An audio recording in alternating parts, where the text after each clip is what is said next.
قل من كان عدوا لجبريل فإنه نزله على قلبك بإذن الله مصدقا لما بين يديه وهدى وبشرى للمؤمنين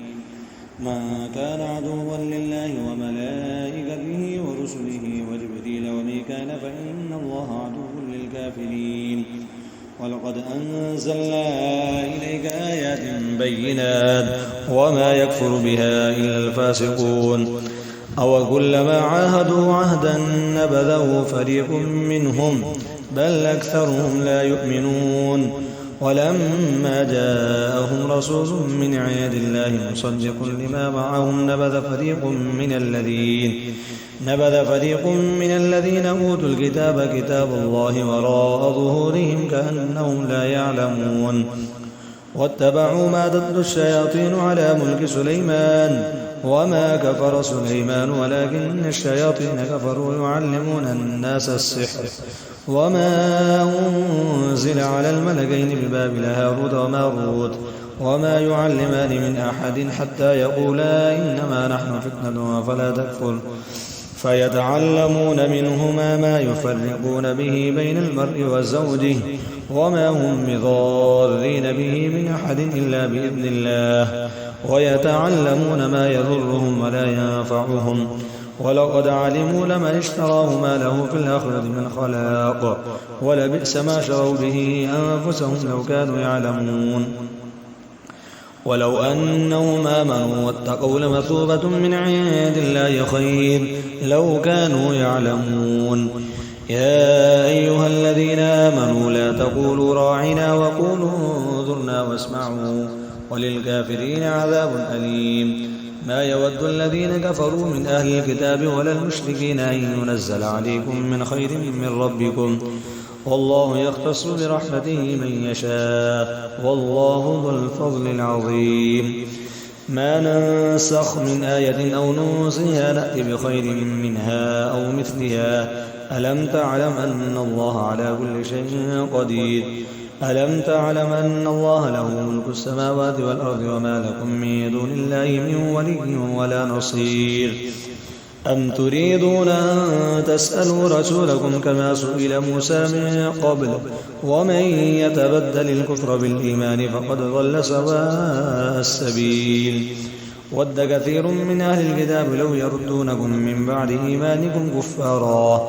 حسدا من عند أنفسهم من بعد ما تبين لهم الحق فاعفوا واصفحوا حتى يأتي الله بأمره إن الله على كل شيء قدير وأقيموا الصلاة وآتوا الزكاة وما تقدموا لأنفسكم من خير تجدوه عند الله إن الله بما تعملون بصير وقالوا لن يدخل الجنة إلا من كان هودا أو نصارى تلك أمانيهم قل هاتوا برهانكم إن كنتم صادقين بلى من أسلم وجهه لله وهو محسن فله أجره عند ربه ولا خوف عليهم ولا هم يحزنون وقالت اليهود ليست النصارى على شيء وقالت النصارى ليست اليهود على شيء وهم يتلون الكتاب كذلك قال الذين لا يعلمون مثل قولهم فالله يحكم بينهم يوم القيامة فيما كانوا فيه يختلفون